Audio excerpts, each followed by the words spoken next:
Assalamualaikum warahmatullahi wabarakatuh. Shalom, Om Swastiastu, Namo Buddhaya, salam kebajikan. Dan yang terhormat kepada Ibu Dr. Luciana Wulansari, SPD MPD, selaku dosen mata kuliah Manajemen Sumber Daya Manusia. Kami dari kelompok 3 dan saya ingin memperkenalkan anggotanya. Pertama ada saya, Aminullah Khairul Iman, dengan NPM 202201501317 dan teman-teman saya. Halo, perkenalkan nama saya Gebi Aulika Alkasa dengan NPM 202201500314. Halo, perkenalkan nama Puarda Afifah dari anggota kelompok 3, yaitu NPM 202201500215. Halo, Assalamualaikum. Nama Puarda Afifah sebagai moderator di kelompok 3, yaitu tentang Human Capital Management. Tahu nggak sih Human Capital Management? Nggak ada yang tahu kan? Nah, pengertian itu pendekatan strategi manajemen sumber daya manusia yang berfokus pada ilmu pengetahuan, keterampilan, kemampuan, dan kapasitas dalam pengembangan inovasi yang dimiliki oleh orang-orang dalam suatu organisasi. Selanjutnya ada tujuan HCM. Tahu nggak tujuan HCM itu apa? Nah, tujuannya untuk meningkatkan kinerja dan meminimalisir kesalahan pada proses bisnis yang ada pada bagian sumber daya manusia sehingga memudahkan kegiatan operasional. Selanjutnya ada indikator HCM. Tahu nggak apa aja? Nah, indikator HCM itu ada pengetahuan, keahlian, keterampilan, terus ada sikap. Selanjutnya ada manfaat HCM, yaitu termasuk rekrutmen lebih baik. Nah, selanjutnya kita simak videonya. Dadah.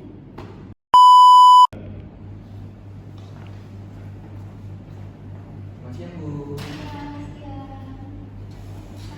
Ya, Bu. Ada apa ya? Saya kesini ingin interview kerjaan. Oh, yang di interview ya. Kalau boleh tahu, namanya siapa?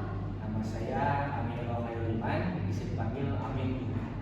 Perkenalkan, nama saya Gebi. Ya. Di sini dari data yang ada, masnya melamar sebagai teknisi ya? Iya, sebagai teknisi atau bisa dibilang mekanik ya, Bu. Oh iya. Baik. Oke. Relax saja mas, Ya. kita santai aja lah interviewnya. Jangan terlalu tegang. Oke. Baik. Sebelumnya sudah pernah bekerja di bidang teknisi? Sebelumnya pernah, Bu, saya juga dari teman juga punya bengkel, jadi saya diantar teman juga dan sebagai teknisi atau mekanik juga gitu. Juga mungkin bengkel pinggiran ini boleh gitu loh, mungkin motor balapan atau juga servis rutin biasa juga saya bisa. Berapa lama mas bekerja di sana? Kalau berapa lama, saya dari lulus SMA tuh kemungkinan 3 tahun baru sekarang. Udah lumayan lama ya. Nah, job desk sebelumnya tuh ngapain aja sih di sana? Job desk sebelumnya tuh mungkin kan seperti di bengkel-bengkel ada pelanggan, mungkin keluhan pelanggan seperti apa, mungkin ada yang mungkin pompa ban aja dilakukan di bengkel-bengkel itu, atau juga yang mungkin ganti oli, servis rutin, gitu. Saya juga bisa langsung melakukan seperti itu, atau keluhan lain tergantung sama pelanggan atau customer. Oke, karena berhubung Mas Amin ini udah lama banget ya di bidang teknisi, coba apa yang Mas Amin tahu mengenai teknisi? Teknisi juga bentuk pekerjaan yang membantu kayak mekanik juga, Bu. Jadi kayak misalnya nih, saya kan juga fokusnya juga bidang motor kan. Saya juga mempelajari mungkin kelistrikan gitu atau spare part yang harus diganti berapa lamanya, atau juga oli jangan sampai kering atau sampai habis gitu karena rutin gantinya seperti itu, Bu. Oh baik. Ya. Kurang lebih Mas Amin sudah tahu lah ya, dan karena memang sudah berpengalaman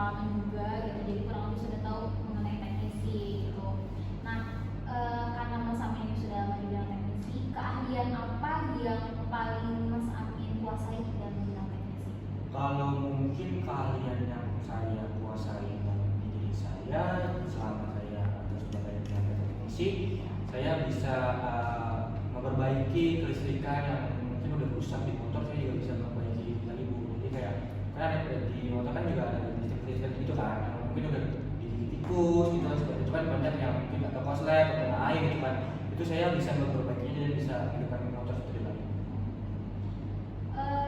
Pasti kan kalau sebelumnya kerja di bengkel ya, Iya. itu kan pasti banyak kasus-kasus motor kerusakannya apa. Nah, kerusakan apa yang paling parah yang pernah Mas Amin tangani? Kerusakan yang paling parah saya alami itu kemungkinan itu kayak motornya jebol Bu. Jadi sernya tuh udah rusak seperti itu. Jadi karena kalau pelanggan ini selalu sering telat ganti oli. Jadi kan itu oli juga kan sangat berfungsi ya. Jadi kayak mesin kan berputar itu kan. Jadi oli sampai kering tuh Bu. Dia saya tanya, dia udah hampir setengah tahun pun dia nggak ganti oli seperti itu. Jadi mesinnya benar mati, nggak bisa berfungsi lagi, dan knalpot itu keluar asap Bu.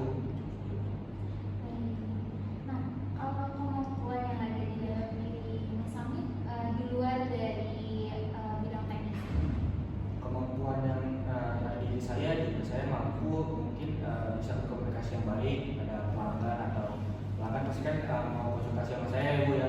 Saya menjelaskan dengan detail apa aja yang harus diganti dengan spare-partnya seperti itu. Lalu saya juga suka menjelaskan dianjurkan seperti apa nih motor ini agar lebih sehat lagi. Lalu kalau berkemampuan saya juga saya bisa mungkin di perusahaan atau di kantor ini bisa libur. Jadi kan kalau motor kan targetan Bu ya, jadi ada customer juga yang mungkin pengen buru-buru atau lebih cepat, atau di hari itu juga pengen kelar gitu kan. Saya bisa melaksanakannya juga hari juga gitu. lalu, nah kalau skill atau keterampilan yang dimiliki Mas Amin? Keterampilan juga tadi yang pertama kan tadi juga sudah disebutkan bisa memperbaiki kelistrikan kan. Dia juga bisa mungkin servis besar atau servis rutin juga saya bisa Bu, mungkin dari servis CVT saya bersihkan seperti itu. Lalu mungkin ada orang yang mungkin dari ban yang kenapa nih mungkin ada bocor, saya juga bisa. Kalau misalnya customer gak mau ganti ban, saya juga bisa tambah ban gitu. Lalu ada juga misalkan ada fender yang putus diganti, tergantung sama kebutuhan ini juga sih bisa kali. Apapun yang di motor selama ini mungkin saya alami juga sih semua bisa sih alhamdulillahnya saya belajar.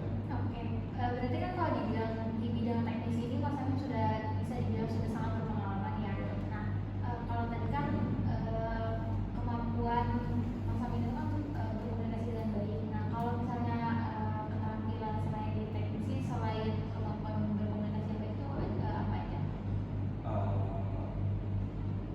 Apa tadi Bu? Baik. Seperti apa ya? Misalkan kalau tadi kan Mas Amin kalau di luar bidang teknisi ya, Ya. itu kan berkomunikasi dengan baik gitu. Ya. Nah, selain itu apalagi apakah memiliki pemecahan masalah yang baik atau gimana? Oke, ya, betul juga Bu, saya juga bisa memecahkan masalah baik seperti itu. Jadi kayak mungkin banyak customer yang bingung ya.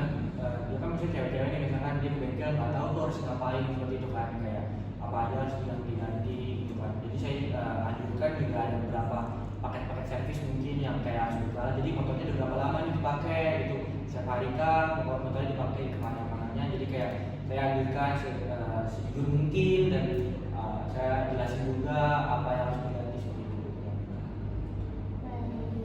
Oke, karena Mas Amin udah lama di pekerjaan sebelumnya, kenapa Mas Amin memutuskan untuk mengambil sini dari keluar dari perusahaan tersebut? Mungkin kenapa saya ingin mengamalkan di sini, saya mau lebih lagi Bu, jadi kayak saya juga pengen belajar lagi. Jadi kan sebelumnya kan mungkin di bengkel-bengkel tempat terdekat biasa ya Bu ya, di pinggiran. Jadi saya mau lebih mungkin di atau perusahaan yang lebih lagi. Jadi kayak saya sebagai karyawan yang jelas gitu, yang punya kontrak gitu kan, yang lebih pasti seperti itu Bu. Dan saya juga pengen masih mungkin ada pelajaran-pelajaran yang tentang otomotif yang belum saya ketahui, mungkin saya pengen belajar di perusahaan tersebut. Mungkin untuk sesi interview hari ini itu saja. Untuk